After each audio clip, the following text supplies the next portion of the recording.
তার কি তৃণমূল কর্মী ছিল বা তাদের হাতে কোনো তৃণমূলের ঝান্ডা ছিল? না, কোনো কিছু ছিল না।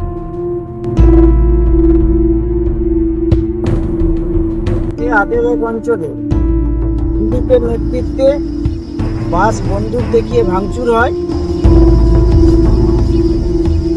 বেল্লাওয়ান থেকে তো আরো একটা বাস গেছে 20-25 জন নিয়ে। তো বাসটা ভাঙতে হলে আমরা বেল্লাওয়ানের বাসটা ভাঙতাম না। তো সেই দিকে আমাদের এই ব্যাপারে আমরা কেউ জড়িত নয় বা আমাদের দল জড়িত নয়। যতই তাণ্ডব করুক, কর্মীরা আজ ব্রিগেড যাবে, এভাবে বিজেপিকে আটকানো যাবে না। বিজেপির ব্রিগেডগামী বাস ভাঙচুর। পশ্চিম মেদিনীপুর জেলার নারায়ণগড় ব্লকের আহারমুন্ডা এলাকায় মোদীর সংকল্প যাত্রা উপলক্ষে আয়োজিত ব্রিগেডের সভায় যাওয়ার পথে একটি বাসে ব্যাপক ভাঙচুরের ঘটনা ঘটেছে। বিজেপির পক্ষ থেকে জোরালো দাবি করা হয়েছে যে তৃণমূল আশ্রিত দুষ্কৃতীরাই এই পরিকল্পিত হামলা চালিয়েছে।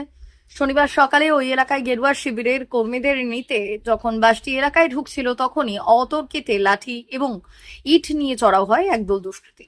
হামলায় বাসের কাঁচ ভেঙে চুরমার হয়ে যায় এবং গুরুতর আহত হন বাসের চালক। তড়িঘড়ি সেখান থেকে বাস নিয়ে জাতীয় সড়কে পালিয়ে আসেন বলে দাবি বাস চালকের।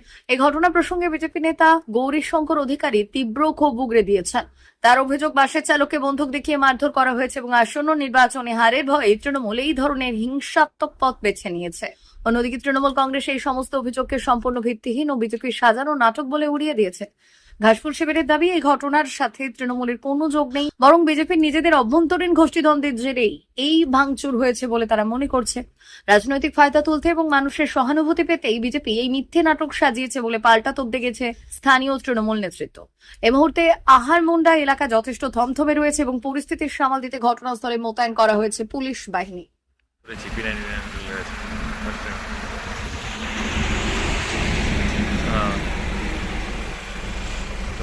মেদিনীপুর জানি না, বাসটাকে কি আপনি রাখবেন? আটকাবো না, দাঁড় করে গেছে।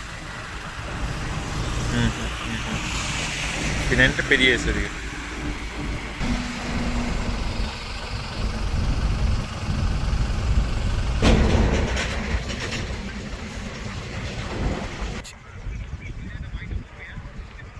বাইট তুমি এখানটা দেখছি, দাঁড়াও বাইট করে দিচ্ছি।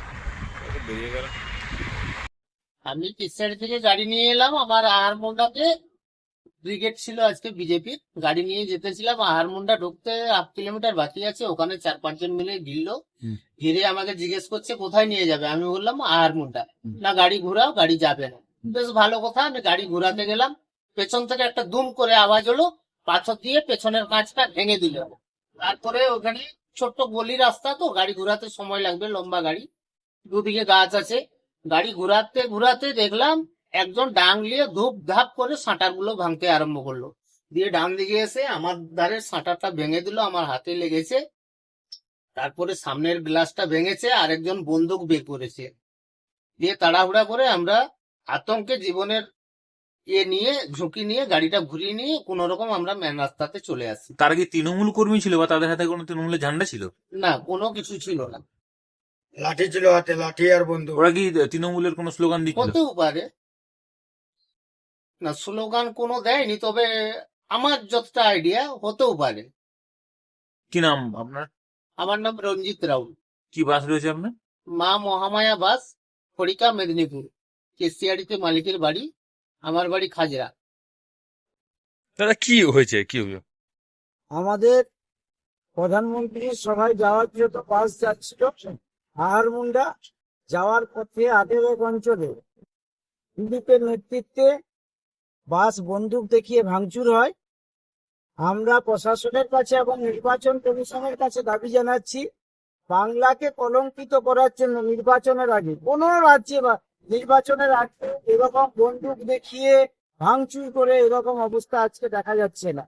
এখন বাংলাকে কলঙ্কিত করার জন্য যারা এই অবস্থা করছেন তাদের উপযুক্ত শাস্তি দেওয়া হোক এবং মারার কেসের আসামি দিলীপ কেন এখনো জেলের বাইরে আছে তার তদন্ত করে দেখা হোক। নির্বাচন কমিশন তদন্ত করে দেখে উপযুক্ত শাস্তির ব্যবস্থা করে।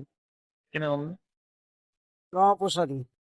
নারায়ণগড় বিধানসভার বেল্লা 18 অঞ্চল থেকে যে ব্রিগেডে যাওয়ার যে বাস ছিল, সেই বাসটি যখন আমাদের কর্মীদের নেওয়ার জন্য ঢোকে, ঠিক সেই মুহূর্তে বেল্লা 18 অঞ্চলের নেতৃত্ব দিলীপ দে, দানিশ রহমান, 7 নম্বর কাশীপুরের নেতৃত্ব তুষার বেরা, এদের নেতৃত্বে এদের লোকজন, এদের বাড়ির আত্মীয় স্বজন বাসের ওপরে হামলা করে, বাস ভাঙচুর করে, এমনকি বন্দুক ঠেকিয়ে বাসের ড্রাইভারের মাথায় বাসটি ফেরত পাঠায়। হার নিশ্চিত, তৃণমূল কংগ্রেস থাকবে না। এটা নিশ্চিত হয়ে যাওয়ার পরে যারা তৃণমূল কংগ্রেস করে খায়, মানুষের টাকা লুটপাট করে যারা খায়, তারা হতাশায়, তার আগামী দিনে কি হবে সেটা না বুঝতে পেরে ভয়ে হতাশায় এই তাণ্ডব চালিয়েছে। যতই তাণ্ডব করুক, কর্মীরা আজ ব্রিগেড যাবে, এভাবে বিজেপিকে আটকানো যাবে না। আর পুলিশ প্রশাসন সমস্ত কিছু জানার পরেও, আগে থেকে সূচনা দেওয়ার পরেও নিষ্ক্রিয়তা দেখিয়েছে, তৃণমূলের হয়ে এই বাস ভাঙতে সহযোগিতা করেছে। নির্বাচন কমিশনকে আমরা এই বিষয়ে জানাবো, ভোট ঘোষণা হোক, তারপরে সবার ব্যবস্থা হবে। গৌরীশঙ্কর অধিকারী, রাজ্য বিজেপির সদস্য। ঘটনা হচ্ছে, প্রথমত ওরা এরিয়া চেনে না, ঘটনাটা 18 হয়নি, কোনো রকম এরকম ঘটনা আমাদের নজরে নেই। তো শুনেছি সকালে যারা 7 নম্বরে এখানে দিলীপ গোষ্ঠী, শুভেন্দু গোষ্ঠী, এরা দুজনে সকালে বাসে ঝান্ডা লাগানো নিয়ে নিজেদের মধ্যেই রেসারেসি থেকে ওরা নিজেরা ঘটিয়েছে। ওদের সংগঠন নেই আমাদের বেল্লা ওয়ানে সেরকম ওদের পার্টি করার লোকও নেই। তো এরকম নরেন্দ্র মোদীর সভায় আমরা একটা বাস ভেঙে দিয়ে কি নরেন্দ্র মোদীর সভা বন্ধ করে দেবো? না, ওদেরকে আমরা সাংবাদিক ফুটেজ খাওয়ার মানে সুযোগ দেব? তো এরকম ঘটনা আমাদের কেউ নেই। আপনারা বাসটা দেখবেন, বাসের লোকও নেই। এরকম বাস ভাঙার ঘটনা আমাদের নাম যদি কেউ জড়িয়ে থাকে, আমাদেরকে মানে উদ্দেশ্য প্রণোদিতভাবে, আমরা যেহেতু স্বচ্ছ রাজনীতি করি, আমাদেরকে কালিমালিপ্ত করার একটা চক্রান্ত চলছে। এর বাইরে অন্য কিছু না। আমাদের বেল্লা ওয়ান থেকে তো আরও একটা বাস গেছে 20-25 জন নিয়ে। তো বাসটা ভাঙতে হলে আমরা বেল্লা ওয়ানের বাসটা ভাঙতাম না? তো সেই জায়গায় আমাদের এই ব্যাপারে আমরা কেউ জড়িত নয়, বা আমাদের দলও জড়িত নয়, বা আমিও জড়িত নয়। এগুলো আমাদেরকে ইলেকশন আসছে, মানুষের কাছে ঈর্ষান্বিতভাবে, যেহেতু আমার একটা জনপ্রিয়তা রয়েছে, সেই জন্য আমাকে কালিমালিপ্ত করার চক্রান্ত চলছে। কি নাম আপনার? দিলীপ দে, কি দায়িত্বে আছেন? বেল্লা ওয়ানের চেয়ারম্যান।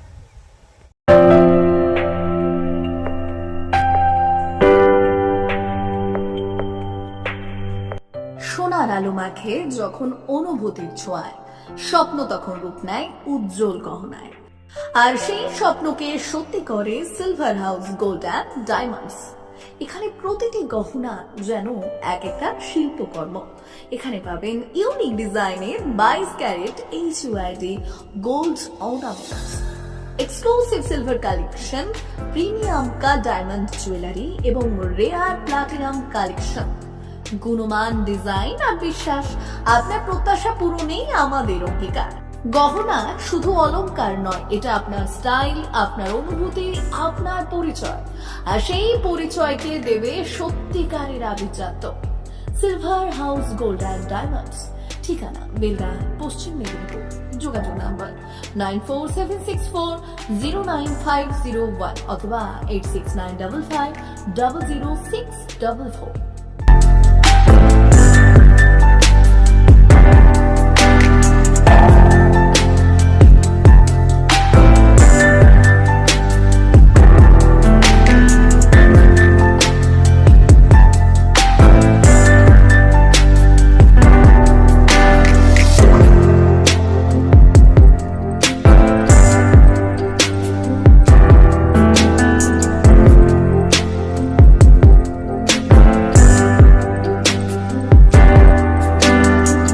নবম শিক্ষাবর্ষে ভর্তি চলছে পণ্ডিত ঈশ্বরচন্দ্র বিদ্যাসাগর মিশন স্কুল, ফুলকেরিয়া, ঠাকুরচক, পশ্চিম মেদিনীপুর। আমাদের বিদ্যালয়ের প্রধান বৈশিষ্ট্য শিশু কেন্দ্রিক পঠন পাঠন সহ CBSE সিলেবাসে পাঠদান। ছেলে মেয়ে উভয়ের জন্য নার্সারি থেকে 6ষ্ঠ শ্রেণী পর্যন্ত স্মার্ট ক্লাসের মাধ্যমে বিশেষ প্রশিক্ষণ দেওয়া হয়। সিসিটিভি নজরদারি সহ পরিবেশ বান্ধব ক্যাম্পাস, পরিবহনের সুব্যবস্থা, ন্যূনতম ফি কাঠামোয় লাইব্রেরি ও ল্যাবরেটরির সুবিধে, সহপাঠ্যক্রম কার্যক্রম, আবৃত্তি, নাচ, গান, অঙ্কন, যথাযথ স্বাস্থ্যবিধি ও নিরাপদ পানীয় জলের ব্যবস্থা। এছাড়াও আউটডোর গেমসের জন্য বিশাল খেলার মাঠ রয়েছে। সুদক্ষ শিক্ষক দ্বারা শিক্ষা প্রদান। বিশদ জানতে ও ভর্তির জন্য যোগাযোগ করুন 9564251968 অথবা 7586030299। এছাড়াও 7001060338 অথবা 9434119496। रहता है वो अब हमको इसमें डिवाइस में दिखाते हैं। जिससे ये डिटेक्ट करता है एंड जो भी मॉडल रहता है वो लोड हो जाता है इसमें ना। उसके बाद ये एनिमेशन करेगा। इसको हम अपने हिसाब से एडजस्ट भी कर सकते हैं। मैं पास लेके जाऊंगा तो ये बड़ा हो जाएगा और जितना मैं दूर लेके जाऊंगा ये छोटा हो जाएगा। और मैं इसको 360 रोटेट भी कर सकता हूँ। हर एक एंगल से मैं इसको दिखा भी सकता हूँ। ये देखिए। देन इसके बाद हमको इसके डिटेल्स के बारे में जानना है तो मैं मैजिक कार्ड दिखाऊंगा। मैजिक कार्ड से मैं इसको कंट्रोल करता हूँ। इसको सेंटर में रखा, ये